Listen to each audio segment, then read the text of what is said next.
매달 나를 압박하는 고지서와 카드 결제 때문에 숨막히는 기분 느껴보신 적 있나요?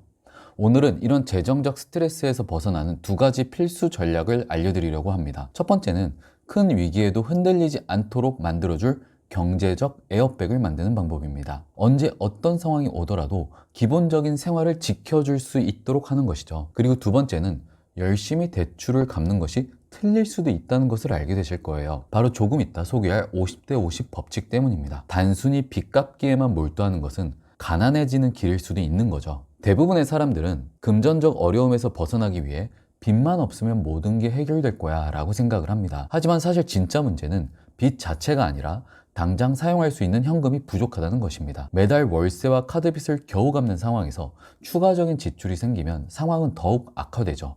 돈이 없으면 시야는 좁아지고 선택의 폭은 줄어들게 됩니다. 재정적 압박이 반복되면 사람들은 불안에 휩싸이고 올바른 결정을 내리기가 어려워져요. 그리고 나쁜 선택을 반복하게 됩니다. 심리학적으로도 금전적 압박은 인간의 판단력을 심각하게 왜곡시킵니다. 하버드대 연구에 따르면 금전적 스트레스는 우리의 의사결정 능력을 마비시키고 당장 눈앞의 문제 해결에만 몰두하게 만들어서 장기적인 목표를 간과하게 한다고 합니다. 그러다 보니 충동적인 대출을 받거나 작은 빚에 급급하다 더 큰 실수를 저지르는 경우가 생깁니다. 경제적 여유가 부족한 상황에서는 더 나쁜 선택을 반복하며 점점 악순환에 빠지게 되는 거죠. 여러분도 한 번쯤 이런 악순환을 겪어본 적이 있으신가요?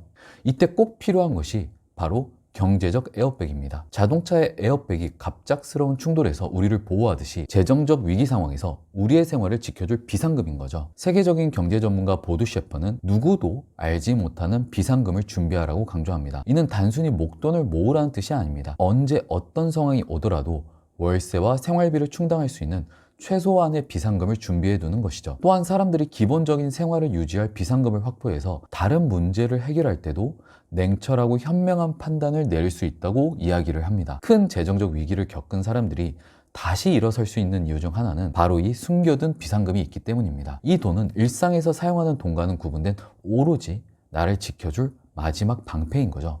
경제적 에어백이 있다면 직장에서 예상치 못한 문제가 생기더라도 우리는 계획을 세울 시간이 생기게 됩니다. 가족의 긴급한 상황이나 건강 문제에도 차분하게 대처할 수 있죠. 이 비상금이 없으면 갑작스러운 위기에서 생존 자체가 위협받게 되지만 여유 자금이 있다면 언제든 다시 일어설 준비가 된 것입니다. 이처럼 경제적 에어백은 재정적 안전을 위한 필수 요소인 거죠. 보드 셰퍼는 50대 50 법칙을 통해 빚을 갚는 데에 모든 수입을 쓰지 않고 절반은 자신을 위한 투자와 저축에 남겨두라고 이야기를 합니다. 이 법칙은 수입의 절반은 빚 갚기에 나머지 절반은 나의 미래를 위한 자산 형성에 쓰라는 거죠. 이렇게 하면 단기적인 빚 갚기에 급급하지 않고도 내 삶의 안정성을 지킬 수가 있습니다. 예를 들어 매달 400만 원을 벌더라도 그중 300만 원을 빚 갚기에만 쓰게 된다면 남은 100만 원으로는 생활이 어렵죠. 400만 원을 벌어서 200만 원은 빚을 갚고 100만 원은 저축을 하면서 현금을 준비하고 또 다른 100만 원은